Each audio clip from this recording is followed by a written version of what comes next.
So for today's video nga guys, may bago tayong alaga. So gapi. Yun, tingnan nyo naman itsura. Solid na solid. So puro tryo binili ko. Ito isa. HBB. Ito E-dirt yata. Di ko alam eh. Kasi newbie lang tayo sa pag-aalaga ng gapi. So ayan, aganda. So tryo. Ito isasama natin to sa crayfish. Tapos ito dito sa baba. So checkin natin kung mabubuhay dito. So meron naman na tayo dito ng tatlo. Pure din daw to kaso di ko sure kung anong linyada. Di ko natanong sa binilan nga namin. Ayan o. So tipid naman alagaan to. Bali, binigyan tayong freebies nung binilan nga natin. Taga San Antonio. Di ko lang kabisado yung pangalan nung binigyan tayo ng mga plant. Ayan. So ihahalo natin dito kasi wala siyang oxygen. Medyo mainit din dito. Kaya baka mamatay yung mga gapis natin. So ilalagay na rin natin ngayon yung gapis. Saglit lang buksan lang natin. So mga solid oh. Ganda ng gapis na nakuha natin. So plano natin mag-alaga pa ng ibang klase para sa ganun libangan din. Ito pinaka-the best na ito pinakamatagal kong hinahanap gapis na yan. So plano ko mag-alaga yung kulay orange. Di ko alam yung yung pangalan ng gapis na yun Ayan. So lagay na natin muna to. Ito sa taas natin lalagay ito. Papakita ko sa inyo. Ito muna. So dito nga natin ilalagay itong isa. Tapos ito, bali magkahiwalay sila. Hindi pwedeng pag-halo-haluin pagka pinag-halo-halo mo kasi magiging chapsuy. Imbis na mabibili ng medyo magandang presyo, baka mabili to 20 isa o 10 isa pagka pinaghalo-halo nyo. Tapos iba yung mga linyada nga. Ayan, nilagay na natin.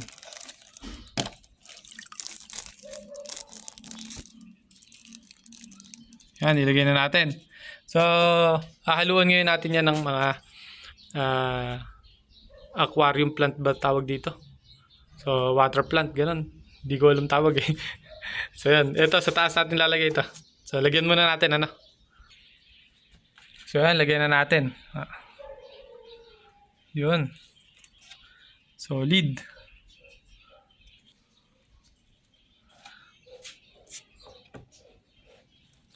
So, tigalawa, lalagay natin dyan. Tapos, etong isa, lalagay natin sa taas. Sa may mga crayfish. Etong isa.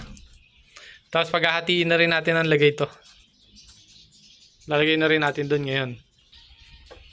Bali, yung water plant nga natin, paghahatiin natin. Ito, dito to. Tapos, itong ibang klase, di ko alam kung ano tawag na to. Doon na rin sa crayfish natin lalagay ito. So, ayan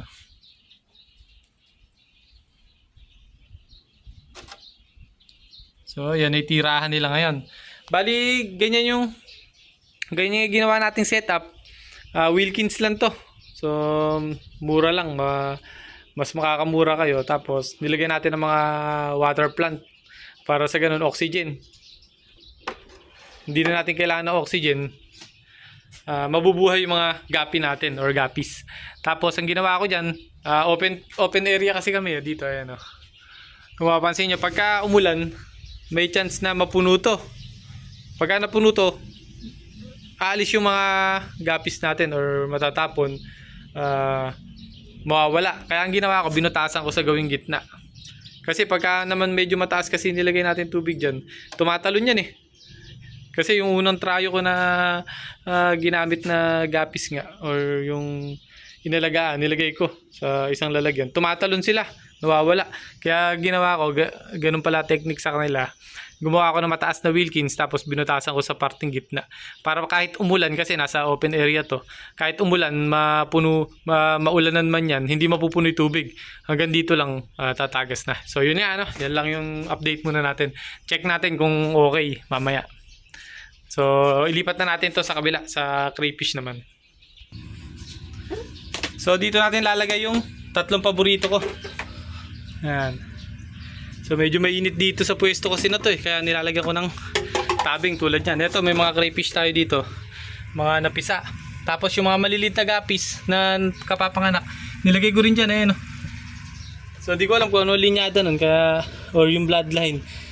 Kung tawag ba, hindi ko alam kung ano tawag dun sa linya ng crayfish na yan. So, ayun na gapis. So, lagay na rin natin yung water plant natin. Ayan. So, hatiin natin. Lagyan din natin itong kabila. Ayan. Tapos, ito yung gapis natin. Teka, ayusin ko lang guys. So, nilagay ko na kay gapis eh, no?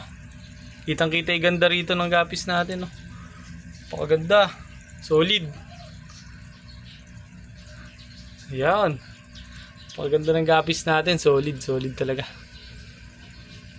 Susunod, update ko kayo pag may nabili pa tayong ibang klase. Or ibang, di ko alam kung ano tawag eh.